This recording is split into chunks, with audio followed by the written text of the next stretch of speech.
जय हिंद दोस्तों। आज हम आप लोगों के लिए बौद्ध धर्म से संबंधित क्वेश्चन कराएंगे। अगर हमारे चैनल पर नए हो तो हमारे चैनल को सब्सक्राइब, लाइक और शेयर करना मत भूलना।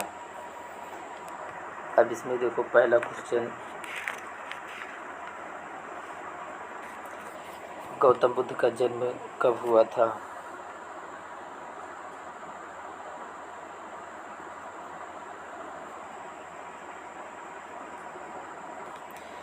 गौतम बुद्ध का जन्म कब हुआ था? 563 ईसा पूर्व में हुआ था।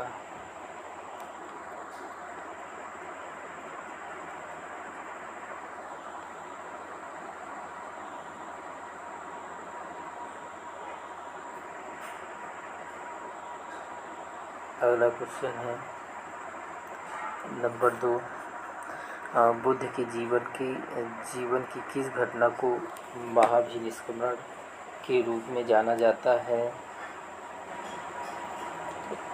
उनका गृह त्याग के रूप में जाना जाता है। अगला इसमें नेक्स्ट क्वेश्चन है नंबर 3। गौतम बुद्ध की माँ किस वंश से संबंधित थी? गौतम बुद्ध की माँ किस वंश से संबंधित थी? कोलीय वंश से संबंधित थी। कोली वंश से संबंधित थी। अगला क्वेश्चन है, बुद्ध का जन्म हुआ था। बुद्ध का जन्म कहाँ पर हुआ था? लुम्बिनी में हुआ था। बुद्ध का जन्म कहाँ पर हुआ था? लुम्बिनी में हुआ था। नेक्स्ट क्वेश्चन है, निम्न में से कौन सा नाम बुद्ध का दूसरा नाम है? निम्न में से कौन सा नाम बुद्ध का दूसरा नाम है?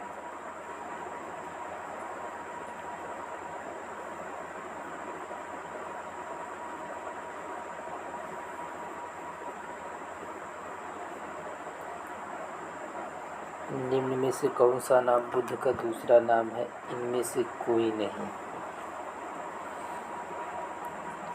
अगला इसमें नेक्स्ट क्वेश्चन है,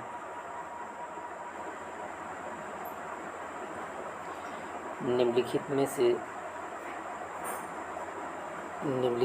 से किस वंश के अभिलेख से इस परंपरा का समर्थन होता है कि लुम्बिनी शाक्य मुनि बुद्ध का जन्म स्थान था? ये मौर्य वंश से संबंधित जानकारी मिलती है। निम्नलिखित में से किस राजवंश के अभिलेख से इस परंपरा का समर्थन होता है कि लुम्बिनी शाक्य मुनि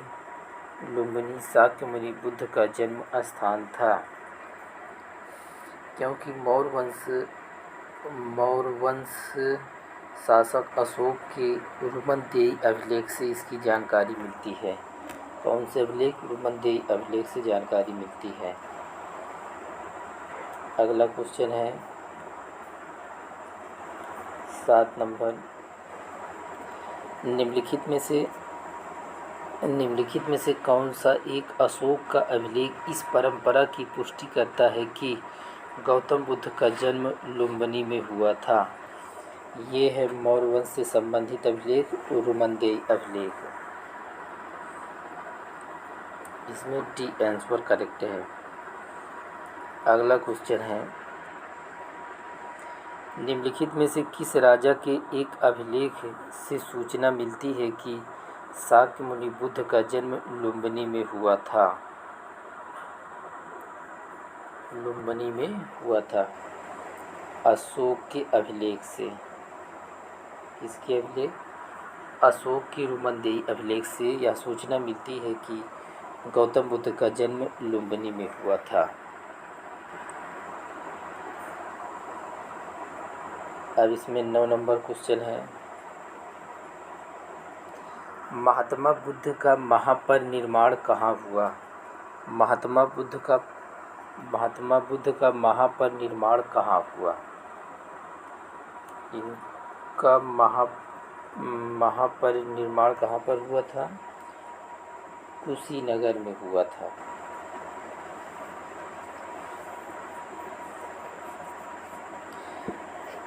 गौतम बुद्ध का जन्म 483 ईसा पूर्व में 80 वर्ष की अवस्था में उन्होंने अपने शरीर को त्याग दिया और बौद्ध ग्रंथों में इसे महापरिनिर्वाण कहा जाता है। महापरिनिर्वाण, अब इनकी गौतम बुद्ध की मृत्यु कब हुई थी? 483 ईसा पूर्व में हुई थी। 80 वर्ष की अवस्था में महात्मा बुद्ध ने 80 वर्ष की अवस्था में शरीर त्याग दिया। इसी को क्या कहा जाता है? महापरिनिर्वाण कहा जाता है। अगला क्वेश्चन है 10 नंबर। गौतम बुद्ध का महापरिनिर्वाण जिस राज्य में हुआ था वह है। गौतम बुद्ध का महापरिनिर्वाण जिस राज्य में हुआ था वह है, क्या है? इसमें मल्ल है।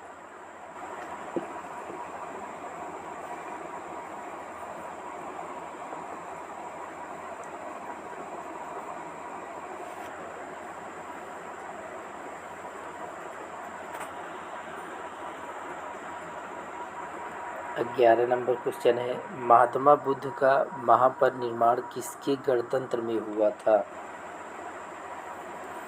किसके गणतंत्र में हुआ था? महात्मा बुद्ध का परिनिर्वाण किसके गणतंत्र में हुआ था? मल्लों के गणतंत्र में हुआ था। महात्मा बुद्ध का महापरिनिर्वाण किसके गणतंत्र में हुआ था? मल्लों के गणतंत्र में हुआ था। अगला क्वेश्चन इसमें दिया है, गौतम बुद्ध ने किस स्थान पर निर्वाण प्राप्त किया था? निर्वाण प्राप्त किया था बोध गया में प्राप्त किया था। कहाँ पर? इसमें कोई ऑप्शन नहीं सही है। कहाँ पर निर्वाण प्राप्त किया था? बोध गया में। ये आपका करेक्ट आंसर है। गौतम बुद्ध ने किस स्थान पर निर्वाण प्राप्त किया था? बोध गया में प्राप्त किया था। अगला इसमें नेक्स्ट क्वेश्चन है,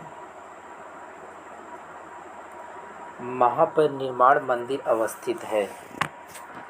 महापरिनिर्वाण मंदिर कहाँ पर अवस्थित है? ये कुशीनगर जिला में अवस्थित है। महापरिनिर्वाण मंदिर कहाँ पर अवस्थित है? कुशीनगर जिला में अवस्थित है। यहाँ पर मंदिर में स्थापित भगवान बुद्ध की मूर्ति 1876 ईस्वी में उत्खनन के द्वारा प्राप्त की गई थी। महापरिनिर्वाण मंदिर विश्व में बौद्ध धर्म के सबसे पवित्र मंदिरों में से एक माना जाता है। महापरिनिर्वाण मंदिर अवस्थित कहाँ पर है? कुशीनगर में। ये कब प्राप्त हुआ था? 1876 में प्राप्त हुआ था। अगला क्वेश्चन है 13 नंबर 14 नंबर। अब देखो, इसमें निम्नलिखित राज्यों में से किनका संबंध बुद्ध के जीवन से है? निम्नलिखित राज्यों में से किनका संबंध बुद्ध के जीवन से है? बुद्ध के जीवन से कौन है? 16 महाजनपदों में कौन कौन से हैं? एक है कौशल, एक है मगध। यही दोनों क्या हैं? बुद्ध के जीवन से संबंधित हैं। बुद्ध के जीवन से संबंधित है, मतलब 3 और 4। गौतम बुद्ध ने अपनी शिक्षा के प्रचार प्रसार हेतु मगध एवं कौशल दोनों राज्यों में भ्रमण किया था। जहाँ पर कौशल और मगध में दोनों राज्यों में भ्रमण किया था। अगला क्वेश्चन है इसमें 15 नंबर। गौतम बुद्ध द्वारा अपने धर्म में दीक्षित किया जाने वाला अंतिम व्यक्ति निम्नलिखित में से कौन था? निम्नलिखित में से कौन था? गौतम बुद्ध द्वारा अपने धर्म में दीक्षित किया जाने वाला अंतिम व्यक्ति निम्नलिखित में से कौन था?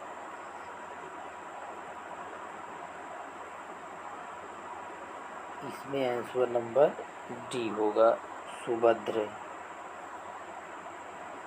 क्या था? सुभद्र थे। अगला क्वेश्चन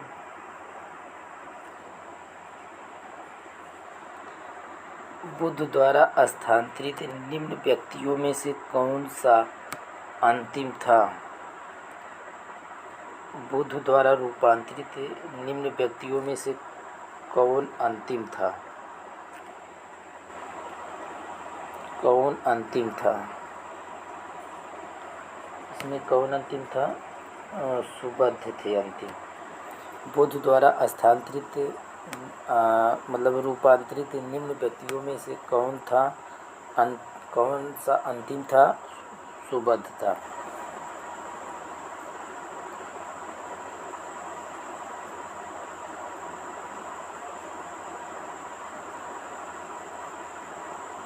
मतलब गौतम बुद्ध ने अपना उपदेश अंतिम कब दिया था? सुबुद्ध को दिया था। अगला इसमें नेक्स्ट क्वेश्चन है, बुद्ध ने अपने जीवन की अंतिम वर्षा ऋतु कहाँ बिताई?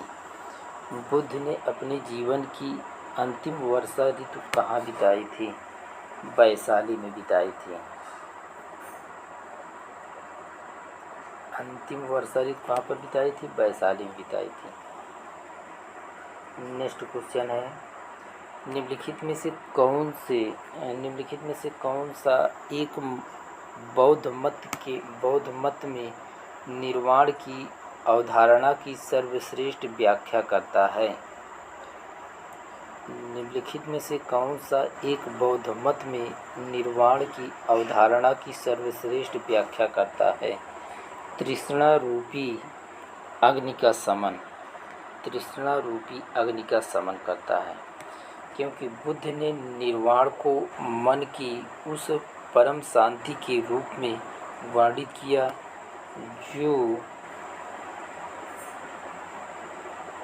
जो तृष्णा, क्रोध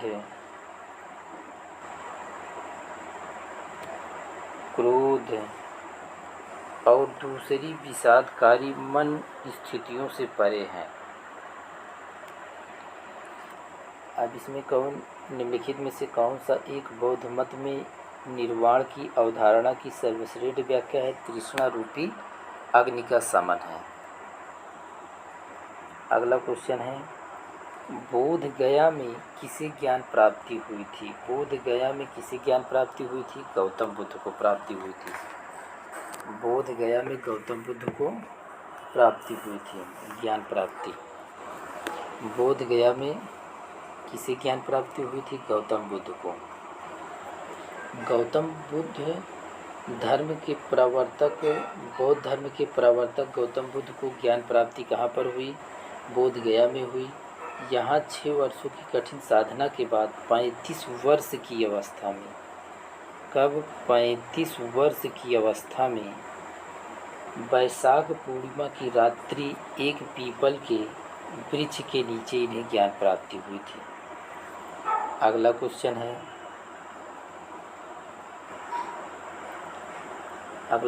है, अलार कलाम कौन थे? अलार कलाम कौन थे? अलार कलाम बुद्ध के एक गुरु थे। बुद्ध के एक गुरु थे। जब गौतम बुद्ध ने महाभिनिष्क्रमण के बाद ज्ञान की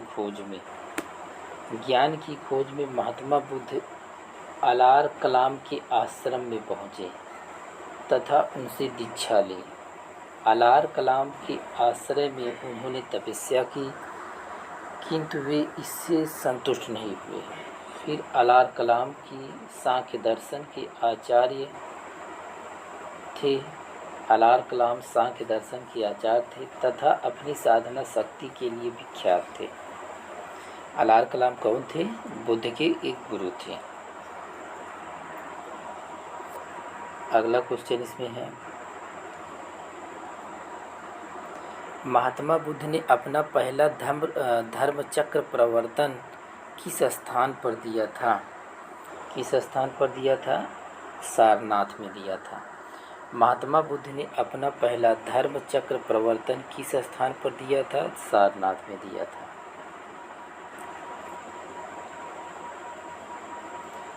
ज्ञान प्राप्ति के पश्चात जब गौतम बुद्ध को ज्ञान प्राप्त हुआ तो वे अपने मत का प्रचार प्रारंभ किया। उरुवेला से वे सबसे पहले ऋषिपत्तन वर्तमान में सारनाथ वाराणसी के निकट आए। उन्होंने 5 ब्राह्मण सन्यासियों को पहला उपदेश दिया। इस प्रथम उपदेश को धर्मचक्र प्रवर्तन के नाम से जाना जाता है। जब वह सारनाथ में गए, वहाँ पर 5 ब्राह्मण सन्यासियों को अपना उपदेश दिया। इस प्रथम उपदेश को ही क्या कहा जाता है? धर्मचक्र प्रवर्तन कहा जाता है। अब इसमें देखो अगला क्वेश्चन है, बुद्ध ने अपना उपदेश कहाँ दिया था? बुद्ध ने अपना उपदेश कहाँ पर दिया था? सारनाथ में दिया था। बुद्ध ने अपना उपदेश कहाँ पर दिया था? सारनाथ में दिया था। अगला क्वेश्चन इसमें है, सारनाथ में अपना प्रथम वचन किसने दिया? किसने दिया था? महात्मा बुद्ध ने दिया था। प्रथम वचन किसने दिया था? महात्मा बुद्ध ने दिया था। अगला क्वेश्चन इसमें है, गौतम बुद्ध अपना प्रथम उपदेश कहाँ दिए थे? सारनाथ में दिए थे। गौतम बुद्ध ने अपना प्रथम उपदेश कहाँ पर दिए थे? सारनाथ में दिए थे। अगला इसमें क्वेश्चन है, ग्रंथों में उल्लिखित धर्मचक्र प्रवर्तन है। ग्रंथों में उल्लिखित धर्मचक्र प्रवर्तन है, सारनाथ में दिया गया प्रथम उपदेश है ये। अगला क्वेश्चन है इसमें, धर्मचक्र प्रवर्तन किया गया था। धर्मचक्र प्रवर्तन किया गया था कहाँ पर? सारनाथ में किया गया था। धर्मचक्र प्रवर्तन कहाँ पर किया गया था? सारनाथ में किया गया था। अगला नेक्स्ट क्वेश्चन है, बुद्ध ने सर्वाधिक उपदेश कहाँ पर दिए थे? बुद्ध ने सर्वाधिक उपदेश कहाँ पर दिए थे? श्रावस्ती में दिए थे। बुद्ध ने सबसे अधिक शिष्य कौशल राज्य में थे। मतलब बुद्ध के ज़्यादातर शिष्य कहाँ पर थे? कौशल राज्य में थे, तथा यहाँ की राजधानी श्रीवस्ती में ही उन्होंने सर्वाधिक उपदेश दिए। अगला इसमें क्वेश्चन है,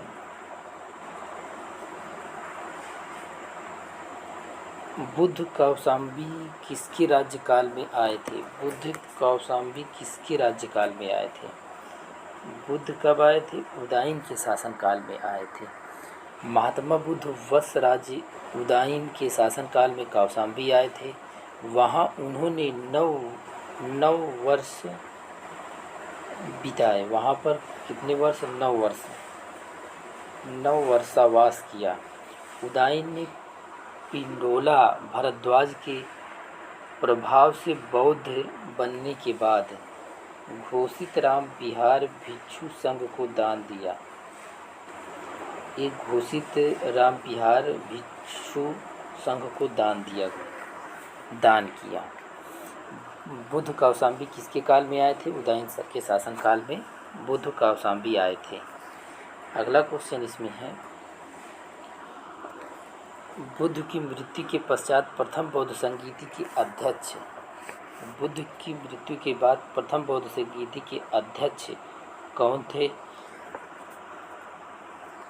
महाकश्यप थे। प्रथम बौद्ध संगीति कहाँ पर हुई थी?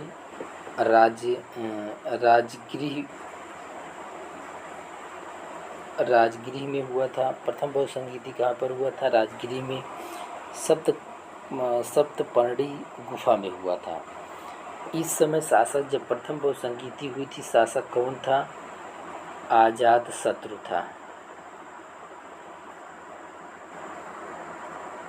अजातशत्रु था। प्रथम बौद्ध संगीति कब हुई थी? राजगृह में सप्तपर्णी गुफा में हुई थी। किसके शासनकाल में हुई थी? अजातशत्रु के शासनकाल में हुई थी। और इसके अध्यक्ष कौन थे? महाकश्यप थे। और प्रथम बौद्ध संगीति कब हुई थी? 483 ईसा पूर्व में हुई थी। कब हुई थी? 483 ईसा पूर्व में हुई थी। उसके बाद अगला क्वेश्चन इसमें दिया है 30 नंबर क्वेश्चन, प्रथम बहुसंगीति के अध्यक्ष कौन थे? महाकश्यप थे। अगला क्वेश्चन है, प्रथम बौद्ध परिषद का संचालन निम्नलिखित में से किस एक ने किया? प्रथम बौद्ध परिषद का संचालन निम्नलिखित में से किस एक ने किया था? किसने किया था? महाकश्यप ने। प्रथम बौद्ध परिषद का संचालन निम्नलिखित में से किस एक ने किया था? महाकश्यप ने किया था। अगला क्वेश्चन है इसमें,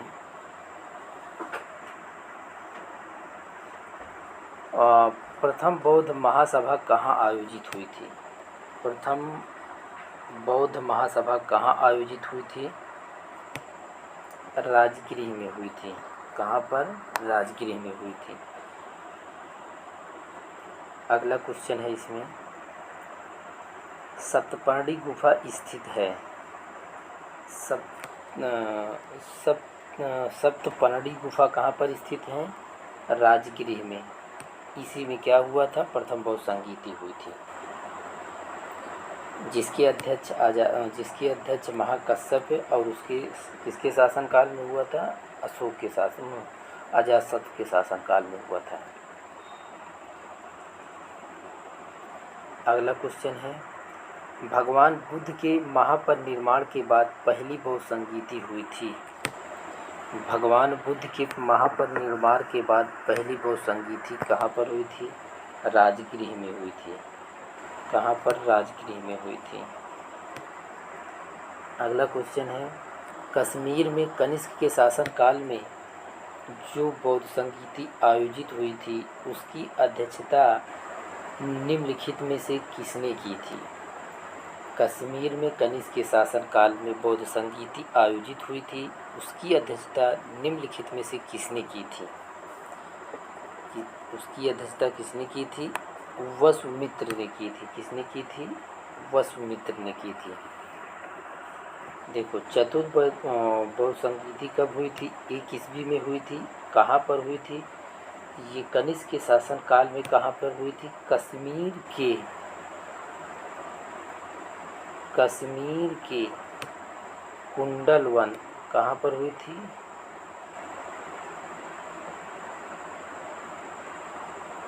कुंडलवन में हुई थी। कब हुई थी? 1 ईस्वी में हुई थी। और उसके कनिष्क के शासनकाल में, किसके शासनकाल में? कनिष्क के शासनकाल में। और इसके अध्यक्ष कौन थे? वसुमित्र थे। तथा उपाध्यक्ष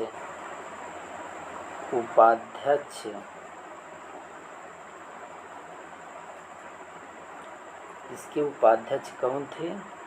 अश्वघोष थे। कौन थे? अश्वघोष थे। कौन थे? अश्वघोष थे। कश्मीर में कनिष्क के शासनकाल में जो बौद्ध संगीति आयोजित हुई थी उसकी अध्यक्षता निम्नलिखित में से किसने की थी? वसुमित्र ने की थी। किसने की थी? वसुमित्र ने की थी। अगला क्वेश्चन इसमें है, बौद्ध धर्म की महायान शाखा औपचारिक रूप से किसके शासनकाल में प्रकट हुई?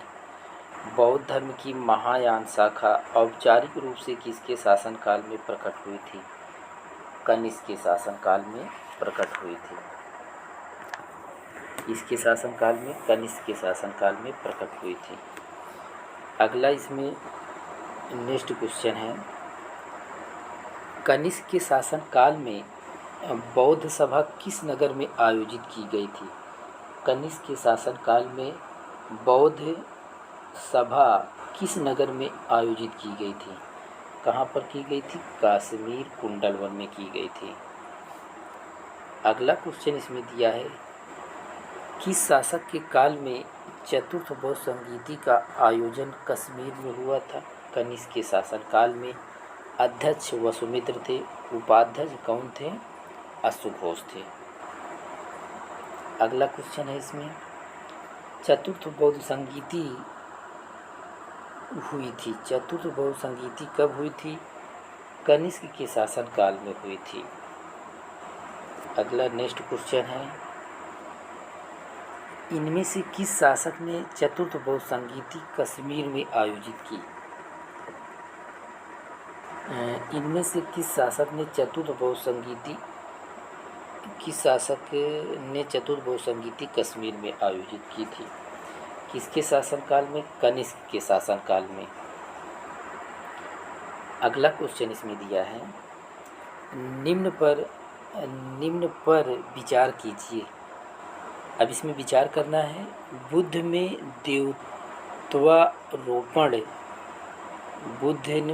देवत्वारोपण। नंबर 2, बोधिसत्व के पथ पर चलना।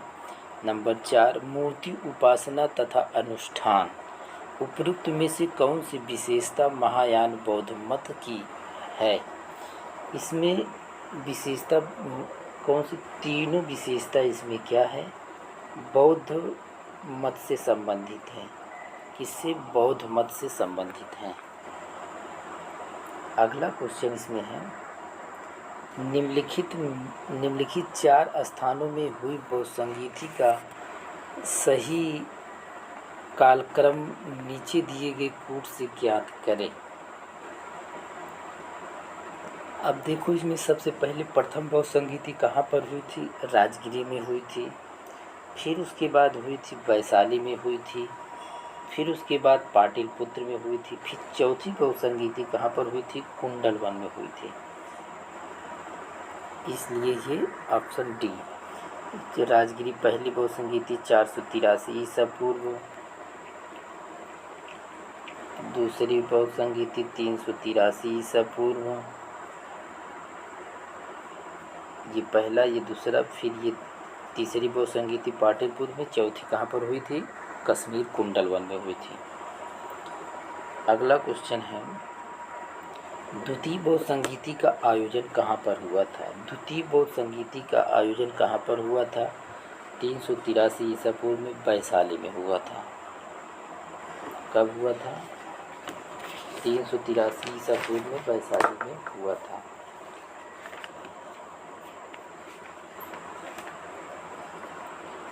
वैशाली में हुआ था। अगला क्वेश्चन, तृतीय बौद्ध सभा किस स्थान पर बुलाई गई? तृतीय बौद्ध सभा किस स्थान पर बुलाई गई थी? कहाँ पर बुलाई गई थी? पाटलिपुत्र में बुलाई गई थी। तृतीय बौद्ध सभा किस स्थान पर बुलाई गई थी? पाटलिपुत्र में बुलाई गई थी। अगला क्वेश्चन है, प्रथम बौद्ध समिति का आयोजन हुआ था। प्रथम बौद्ध संगीति आयोजन हुआ था, कब हुआ था? अजातशत्रु के शासनकाल में हुआ था। प्रथम बौद्ध संगीति 483 ईसा पूर्व में। कब हुआ था? 483 ईसा पूर्व में, अजातशत्रु के शासनकाल में। और इसके अध्यक्ष कौन थे? महाकश्यप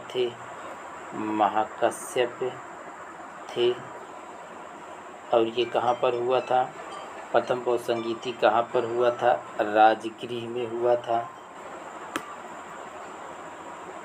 कहाँ पर हुआ था? राजगृह में हुआ था।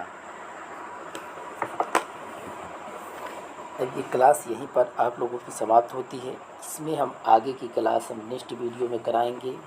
अगर हमारा वीडियो पसंद आए तो हमारे चैनल को लाइक, शेयर और सब्सक्राइब करना मत भूलना।